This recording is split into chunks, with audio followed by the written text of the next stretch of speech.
Happy Monday and welcome to Reading the Bible is Easy-ish. I am Hogan Brock. He is Harrison Litzel. However you found us, we're glad you were here. Harrison, we are well into Advent now, and you wrote a blog recently that I just told you that I did not read. But I enjoy the things you write, and I will read it eventually, probably while we're talking about it. So just I wondered if you'd share a little bit about the blog you wrote. Yeah. So I was asked to write a blog. It's for the church that I work for the faith community here in Atlanta, and it is a blog for about peace. One of the weeks of Advent, the theme is peace, and so that's the blog piece that I wrote. And when I think about peace, I often think about what peace is and how sometimes I think we confuse the idea of peace with quiet or with status quo, or something like that. This idea that peace is just when everybody stays a little bit quiet and doesn't rock the boat, doesn't mess things up. That peace is kind of something we can fall back to. When I think instead, peace is something we build to. Peace is something we have to create, we have to make.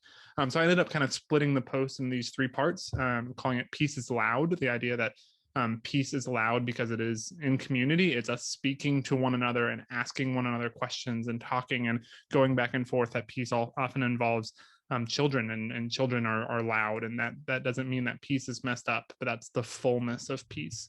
And then peace lies in difference. That peace isn't when we are all the same, but peace comes when our differences interact with one another. I think a lot of the book we actually both read, Hogan, in college, Miroslav Volf's Exclusion and Embrace. And the thing that I remember from that is this idea. He was talking about two communities coming together, and they don't lose their differences in order to join one another, in order to meet one another, in order to be in community, but instead they hold on to what makes them different and continue to relate across those differences. And that's where peace is.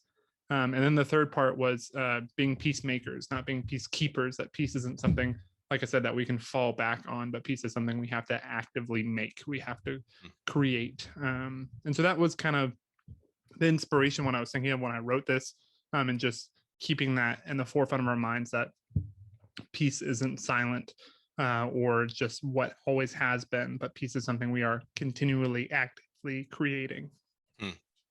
Yeah, I think that's really wonderful. I'm in scanning through the article, I really love the metaphor in the middle one, peace lies in difference, where you talk about things that you've learned over the past 2 years and that texture doesn't travel, but taste does. Yeah. I have to say that when I first read that sentence, I wasn't thinking about traveling like takeout. I was thinking about traveling through the human body.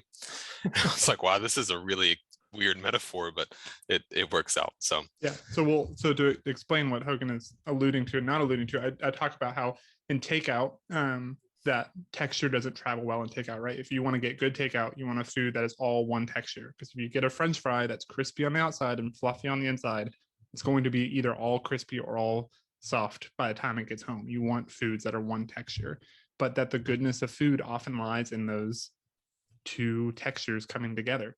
And so it was a little bit of a stretch of a metaphor. I feel like that was one of those things where I liked the idea and I kind of put it in there a little bit, but I'm glad that I found a place for it.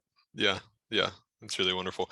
It's reminding me too of I often think about Christmas or Advent as kind of the season where things are okay, or we pretend they're okay even if they're not. And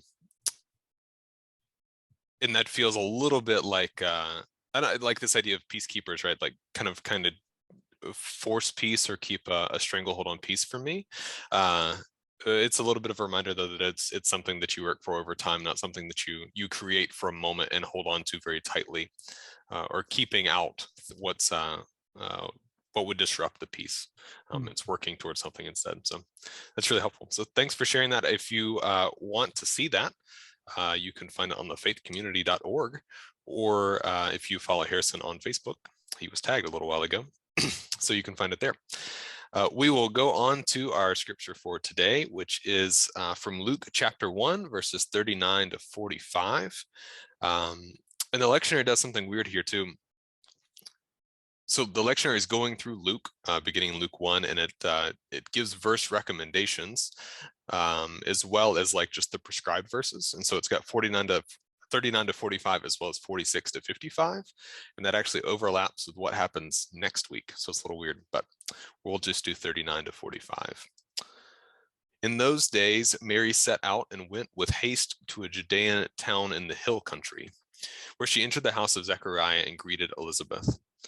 When Elizabeth heard Mary's greeting, the child leaped in her womb, and Elizabeth was filled with the Holy Spirit, and exclaimed with a loud cry, "Blessed are you among women, and blessed is the fruit of your womb. And why has this happened to me, that the mother of my Lord comes to me? For as soon as I heard the sound of your greeting, the child in my womb leaped for joy. And blessed is she who believed that there would be a fulfillment of what was spoken to her by the Lord." So we'll spend 5 minutes or so talking about this text. Harrison, as you heard this text, anything that really stuck out to you, or is this a text that you're familiar with? Yeah, I mean, I think I'm familiar with the text. I think that here in the first chapter of Luke, we kind of have this back and forth between um, this kind of prophecy and almost didactic, and even what we're going to talk about coming right after this in Luke, we have the song of praise from Mary, right? So we have this like mix of poetry and prophecy and all these things along with narration, this narrative, this story that's happening. And so I think that I remember this part as a part of that story that comes in between this kind of build up here in Luke 1.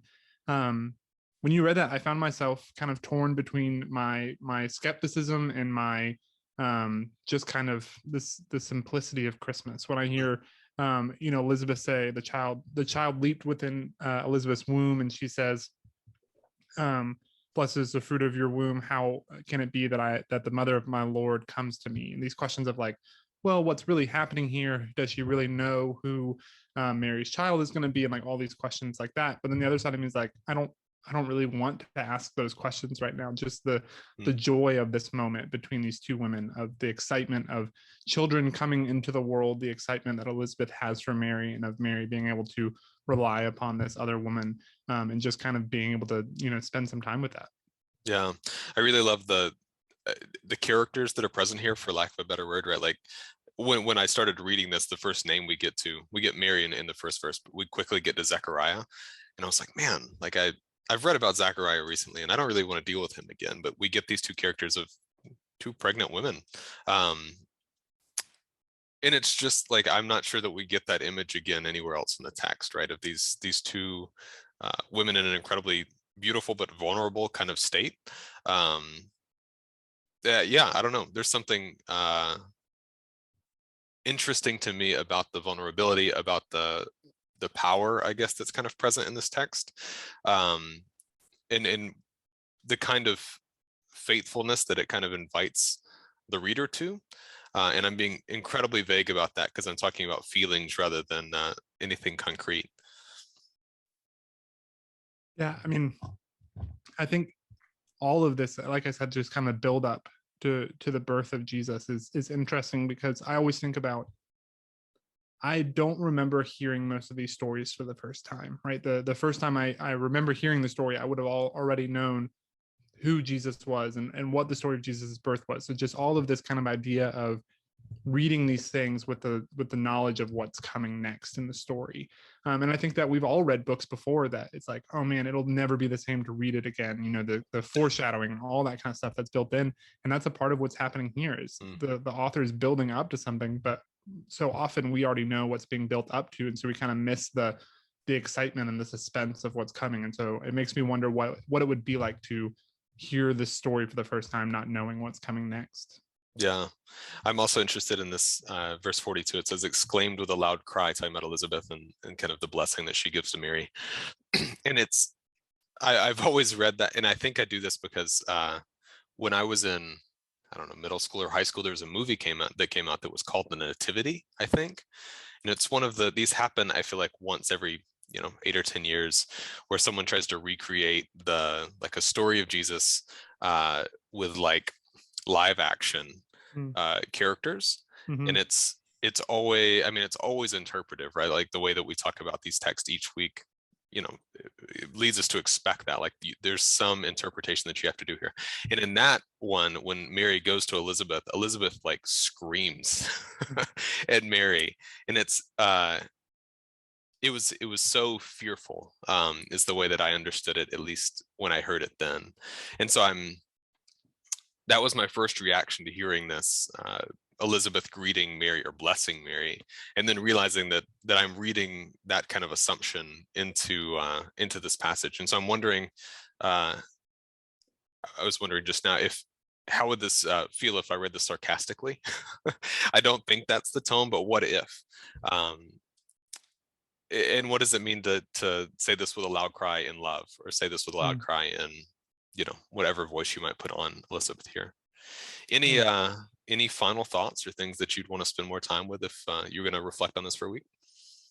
I mean, I think we have here the first of what I think is more to come, of a clear answer to the song, Mary, Did You Know? Right? The song that's a beloved Christmas song. It's beloved by my father, and it's a beautiful Christmas song. But the answer is clear that Mary knew exactly who Jesus was, and we get that even from Elizabeth here in the last verse, in verse 45. She believed that there would be a fulfillment of what was spoken to her by the Lord. Mary knew because God told her. God told Mary before anything else, and for us to respect that. I think that there is a long history of discrediting and removing the story of women from the Bible and from the Gospels, and I think that this is the first episode in that long story, as we see here that Mary knew exactly what was to come, because God told her. Yeah, I think that's really wonderful. I wonder if that's been written about. I'm just thinking about in the Christian tradition. I'll say that broadly. It's so easy to, at the beginning of the Bible, right in Genesis 1, say like Eve really screwed that up, and then it's the first person to receive the news of who Jesus is going to be is Mary, and then Elizabeth is soon to follow. And so it's this flipping on its head, which is what Jesus does a lot in the Gospels, in my opinion, of what we expect of how salvation comes to the world, if that's the way we want to read it. If you've made it this far into the podcast, we're grateful that you did. And we would hope that you would like and subscribe if you haven't done it already. And if you enjoy the show and think someone else might enjoy it, please share it with them. We will be back next week in the same clothes, and you'll figure that out next episode. So until next time, keep trying to read the Bible.